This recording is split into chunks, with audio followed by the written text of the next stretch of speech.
Welcome, deep divers. Today we're embarking on a really exhilarating deep dive. It promises intellectual thrills, ancient mysteries, and some pretty cutting-edge science. Uh-huh. We're talking about the brand new release from, well, the master of the modern intellectual thriller, Dan Brown. That's right. It's been, what, almost a decade since his last novel. Yeah, nearly 10 years.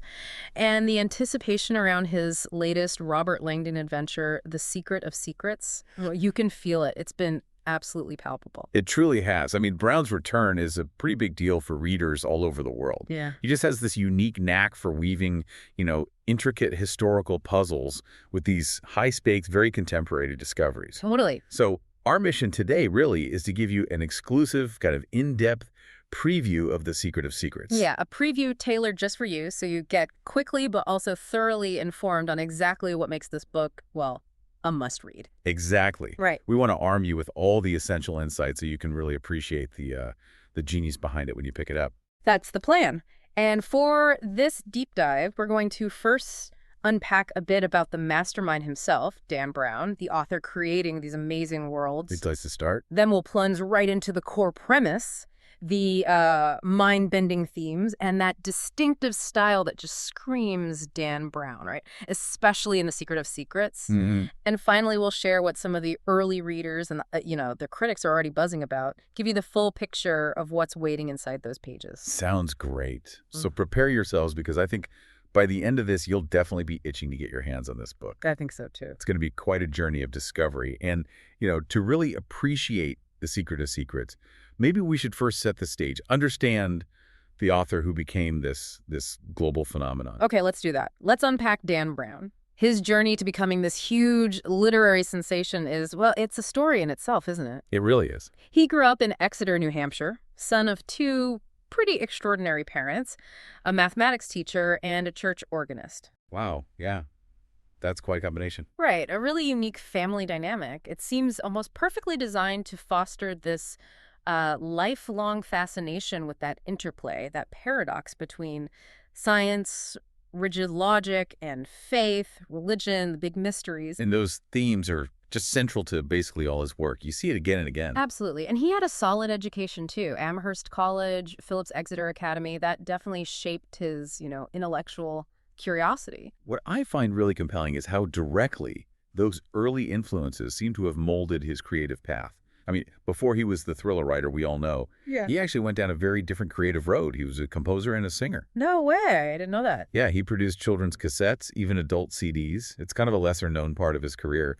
But one of those adult CDs, also titled Angels and Demons, had this interesting little bit of foreshadowing. It featured an ambigram. An ambigram. Okay, refresh my memory. That's like a visual puzzle, right? Yeah. Words that read the same upside down or mirror. Exactly. A design you can read from different viewpoints. It's a clever play on perception, and like you said, a perfect fit for the mind that would later cook up all those puzzles in the Da Vinci Code. It really is. It's almost like his path was always heading towards codes and hidden meanings, even back then. It feels that way. And the artist who did that ambigram, a guy named John Langdon. Get out! So that's where Robert Langdon's name came from. That's the story. John Langdon inspired Robert Langdon. But here's where the story takes a real turn. Brown's whole direction shifted after a vacation. He was in Tahiti. This was 1993. Okay. He read Sidney Sheldon's The Doomsday Conspiracy, and apparently that one book just lit a fire under him, ignited this passion for thrillers. Wow. And that led him to fully commit to writing them in 1996. It's pretty amazing, isn't it? Yeah. How one book, one read on vacation, can totally change your life's path. That's incredible. Just think, if he hadn't picked up that specific book on that specific beach, we might not have Robert Langdon at all. Exactly. Crazy to think about. So that commitment led to the Robert Langdon series we know, which The Secret of Secrets now joins. You know the big ones, Angels and Demons, The Da Vinci Code, The Lost Symbol, Inferno, Origin. A massive string of hits. And across all of them, you see these consistent elements. It's remarkable, really, that treasure hunt structure. Yeah, usually unfolding over just 24 hours, Yeah. right? That tight, adrenaline-pumping time frame. Precisely. And then the recurring themes. Cartography, art history, secrets, conspiracies. It's all there. And the global reach of these books is just It's staggering. Yeah. Published in 56 languages, over 250 million copies in print worldwide. Whoa. It's not just a successful author, it's a genuine cultural phenomenon. It's touched pretty much everywhere. An unprecedented cultural impact, absolutely. I remember Time magazine named him one of the 100 most influential people back in 2005. Yeah, I recall that. And they credited him with, get this, keeping the publishing industry afloat. That's a massive claim. Yeah. How did he even manage that? And what was the lasting effect of that kind of, phenomenon? Well, it's a great question. I think the answer is really in his unique ability to create this huge crossover appeal. Brown didn't just grab existing thriller readers. Right. He pulled in people who wouldn't normally pick up a mystery. They were drawn in by the intellectual puzzles, the history, the intrigue. Ah, so his books were like gateway drugs to reading for a whole new audience. Exactly. He sparked this renewed, almost obsessive interest in figures like Leonardo da Vinci or early Christian history, the Gnostic Gospels, stuff that can seem really dense, but he made it feel accessible and, frankly, exciting. And that had real-world effects too, didn't it? Like tourism. Oh, definitely. Tourism to places like Paris, Rome, Florence boomed. People wanted to see the actual locations from the books. Wow. And that Time article also mentioned his influence on a growing membership in secret societies. Really? People actually join secret societies because of his books. Well, it speaks to the curiosity he ignited about hidden knowledge, didn't it? And then, of course, you had the huge movie franchise, which just cemented his place in pop culture even further. So he basically carved out this new niche intellectual entertainment, made history and symbols feel like this thrilling treasure hunt. Which leads to the question, how does someone actually craft narratives that have that kind of massive influence? Well, a big influence on his writing is the academic Joseph Campbell. His work on comparative mythology, the hero's journey. Ah, the monomyth, okay. Exactly. That's a clear structural backbone for Langdon's adventures. And apparently, Langdon himself is sort of based on Campbell. Interesting. You can also see the fingerprints of Alfred Hitchcock all over his plots. That's suspense. Oh, yeah, definitely. The innocent guy or woman caught up in something huge. Right. Pursued by these shadowy foes set against glamorous foreign locations and always driven by that classic MacGuffin. It's the MacGuffin, the thing everyone's after, but maybe the thing itself isn't even the main point. Precisely. Like the Holy Grail and the Da Vinci Code. It drives the whole plot, but its exact nature is kind of elusive. It's all about the chase, the quest, the unraveling. It is. And speaking of unique methods, I remember reading about Brown's weird writing habit to beat writer's block. Oh, the inversion therapy. Yeah. With the gravity boots. That's the one. He literally hangs upside down to shift his entire perspective. Yeah. Apparently it helps him, get a new viewpoint. Quite literally. It's kind of a great metaphor for how he tackles his stories, always looking for that fresh angle on old mysteries. It really is. I wonder if hanging upside down gave him the idea for the inverted pyramid at the Louvre or something. Huh. Who knows? But it definitely shows his commitment to, seeing things differently. And that translates directly into the fresh takes he brings to history and symbols. That's a great way to put it. Now, we kind of have to talk about that whole fact versus fiction thing. It's been a long-running discussion with Brown. Oh, yeah. The big one.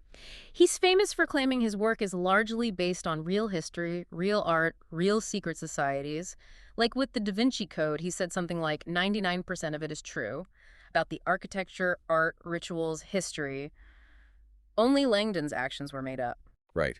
And that approach definitely sparks debate, a lot of debate.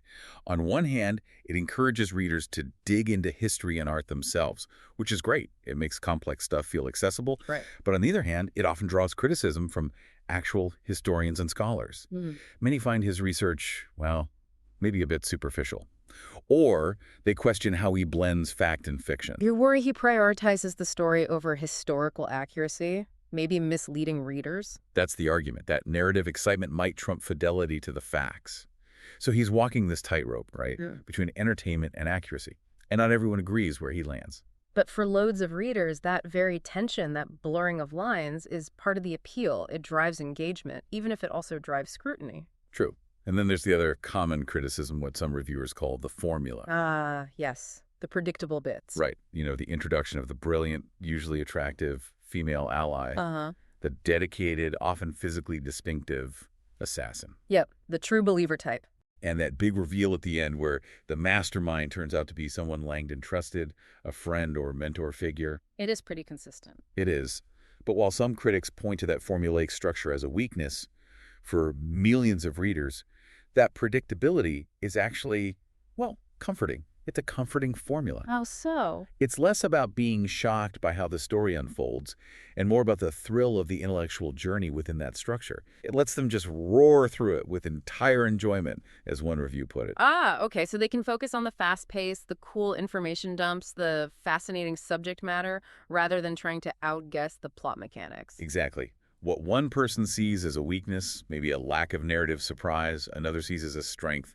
It keeps them hooked, lets them escape, fueled by all this information. That makes sense. It shows he knows how to deliver a very specific kind of immersive, knowledge-packed reading experience that millions just love.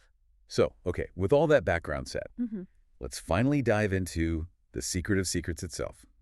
What fresh mysteries are waiting for Robert Langdon this time? All right, the premise. It starts with Langdon in Prague, Yeah? which is already cool. Yeah, great setting. And he's not just there for some academic thing. This time, it's deeply personal. He's there to attend a lecture by Catherine Solomon. Catherine Solomon. Okay, who is she? She's described as a prominent noetic scientist. And significantly, she and Langdon have recently started a relationship. Oh, okay, that is personal. That adds a whole new dimension to Langdon's usual adventures. More emotionally grounded, maybe? Definitely seems that way. Mm. It adds this intimate layer right away. And for listeners maybe not familiar, noetic science is basically the scientific study of consciousness, subjective experience. Kind of mind over matter stuff, or exploring human potential beyond the usual limit. Exactly. It often looks at that intersection of mind, matter, and consciousness. So Catherine's field directly sets up the deep mysteries the book's going to explore, pushing boundaries about the human mind. Got it. So the stage is set for something profound. Precisely. And, well, it doesn't stay calm for long. Catherine is just about to publish a book containing startling discoveries about the nature of human consciousness. Uh-oh. Startling discoveries in a Dan Brown book usually means trouble. You got it. Mm. Discoveries that threaten to basically disrupt centuries of established belief. Mm. So right away, you've got that central conflict, groundbreaking new science, challenging fundamental assumptions. Versus the old guard, old dogma, religious, or maybe even scientific, that resists that kind of change. Exactly. These are discoveries that, if they got out, could potentially reshape our understanding of everything, identity, free will, maybe even society itself. The stakes are massive, and knowing Dan Brown, things probably escalate fast. Swiftly and brutally. Yeah. A murder happens someone close to Catherine that throws everything into chaos, Mm. and then Catherine herself, along with her revolutionary manuscript, disappears. Wow. Okay, so Langdon is thrown into that familiar race against time. Yep. But this time, it's intensely personal. It's not just about saving some ancient secret for the world. It's about saving someone he deeply cares about. That adds a real emotional weight to the quest. You feel that urgency much more. And, as you'd expect, the chase quickly goes global. It doesn't stay contained in Prague. Langdon finds himself targeted by some powerful, shadowy organization.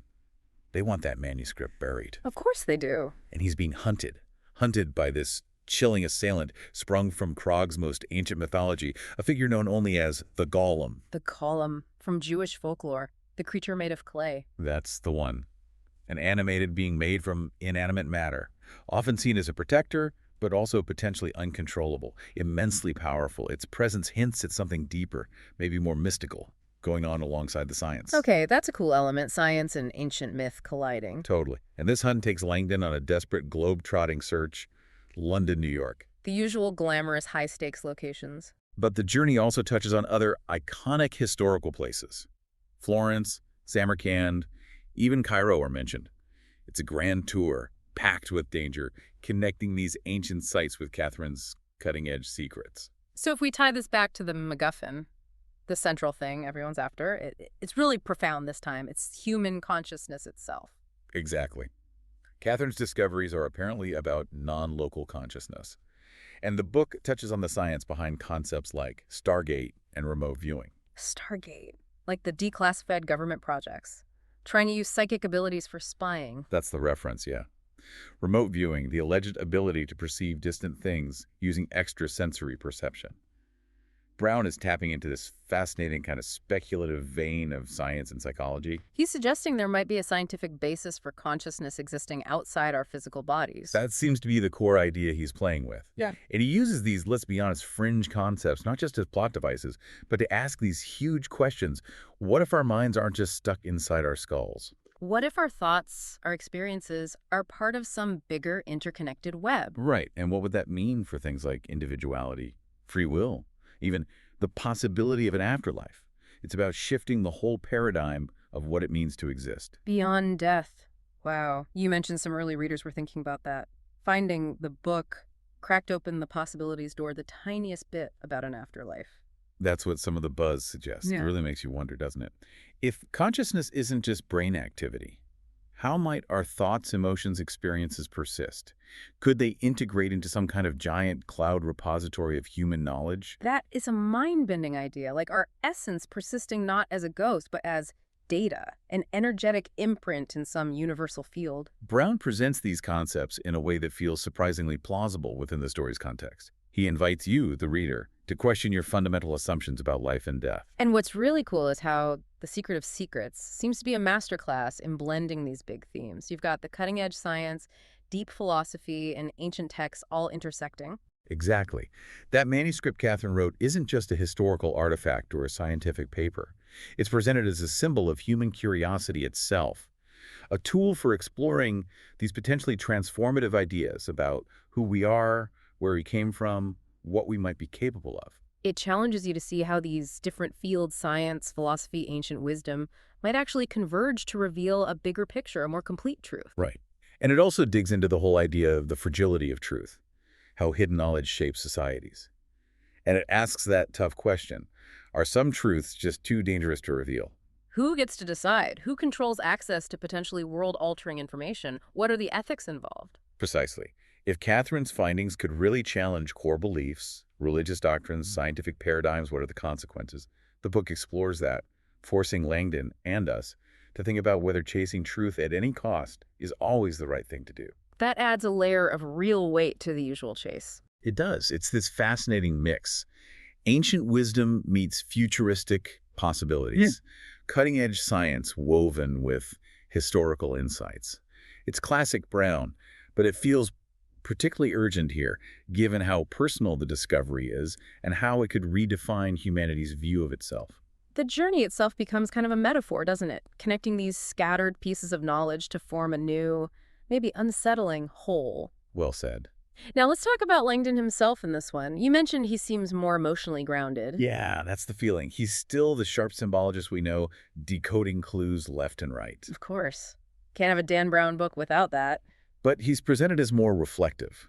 He seems to grapple more intensely with the ethical questions this time, wrestling with the consequences of truth, the weight of what they might uncover. So he's not just solving the puzzle, he's questioning the puzzle itself.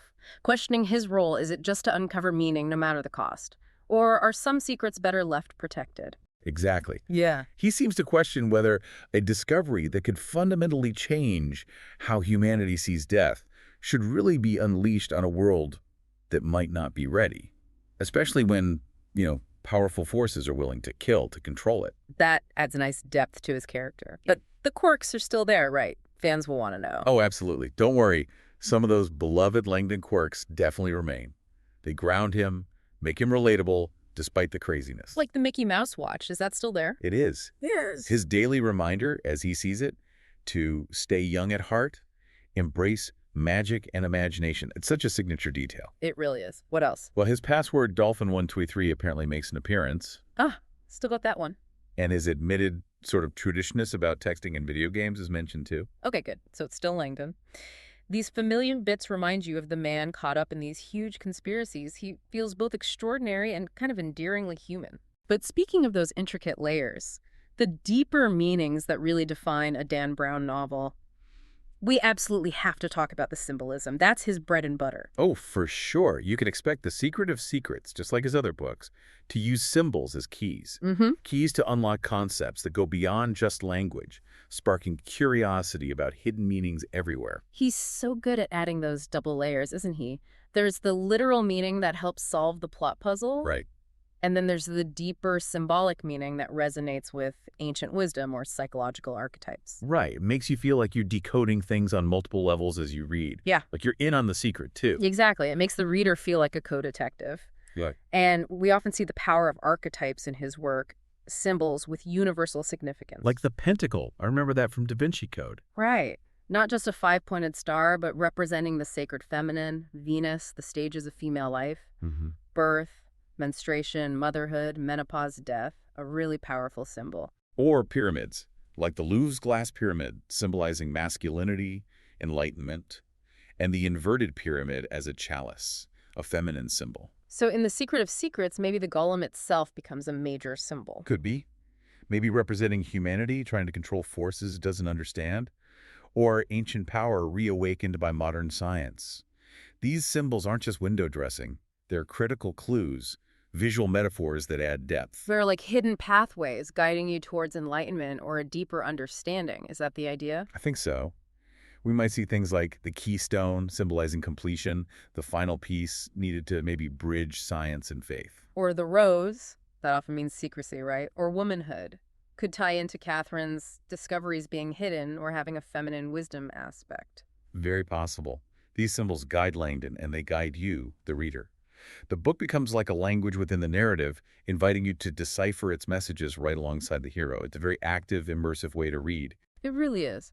Okay, so we've got the setup, the themes, Langdon, the symbols. What are people actually saying about the book now that it's out? What's the early buzz from readers and critics? Well, the reception seems to be described as generally mixed among professional critics based on the early reviews. Ah, okay. Not unusual for Brown, maybe? Perhaps not. Hmm, But there's definitely an enthusiastic undercurrent, especially from readers, that really speaks to that unique appeal his writing has. right. I saw some interesting feedback. The New York Times, for example, they appreciated its astonishing sentences, hyperactive plotting, and that briskly didactic style. Didactic meaning. Teaching stuff. Yeah, like he's giving you a lesson wrapped in a thriller. Yeah. They called it a certain kind of intellectual fuel. They didn't shy away from that aspect. Okay. They even said the book worked as a wistful testament to the power of the printed word, that it got people talking, galvanized public opinion, just like his earlier blockbusters did.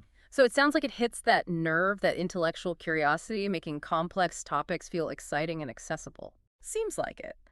And then there was the Guardian's review, which was pretty blunt. Oh, yeah. What do they say? They called it, and I quote, weapons-grade bollocks from beginning to end. None of it makes a lick of sense. Ouch. Okay. But crucially, they added, and you'll roar through it with entire enjoyment if you like this sort of thing. Huh.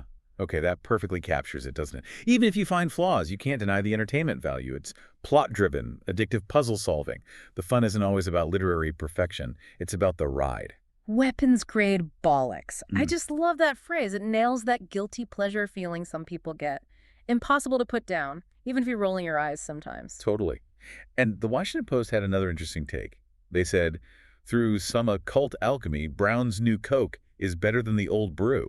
Ooh, high praise. Better than the old stuff. Apparently, Okay. they called the book a great symphony of murder, mayhem, and New Age murmuring, with terrifically exciting moments and really zippy pacing. Wow.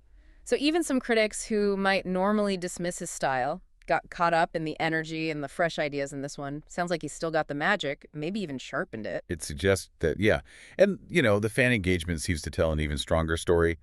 Online discussion threads are buzzing. What are the actual readers saying? Really enthusiastic stuff. Yeah. People calling it a massive improvement on Origin, saying they genuinely enjoyed it. It seems like it really hit the mark for his loyal fans, delivering what they love, but maybe with some new twists. Speaking of twists, I heard about a cool surprise early readers are talking about.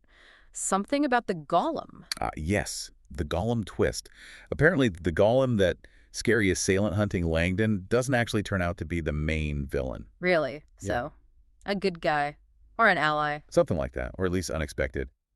Many readers found the reveal around the Gollum, specifically a character named Sasha connected to it, was a genuine shocker. Okay, that's interesting. So he is departing from the formula a bit, keeping even seasoned fans guessing. Seems like it. That kind of narrative twist adds an unexpected layer, breaks the pattern, shows some fresh creativity. Nice. What else are readers picking up on? Well, Quite a few mentioned finding the book comforting, especially the parts dealing with consciousness and the possibility of an afterlife. Comforting. Yeah, That's not usually the first word you associate with a Dan Brown thriller. I know, right? But it suggests that beyond the suspense, the book offered a sense of wonder, maybe even some reassurance about those huge existential questions. That's actually really fascinating. So it resonated on a deeper level for some. It seems so. And people also said it made them want to visit Prague. And the other places mentioned, the descriptions must be pretty vivid. Classic Brown effect. Makes you want to book a flight. And it sparked real curiosity, too. Readers are apparently looking up the locations, people, articles, terminologies after finishing. That's a real testament to how his fiction can inspire genuine exploration and learning.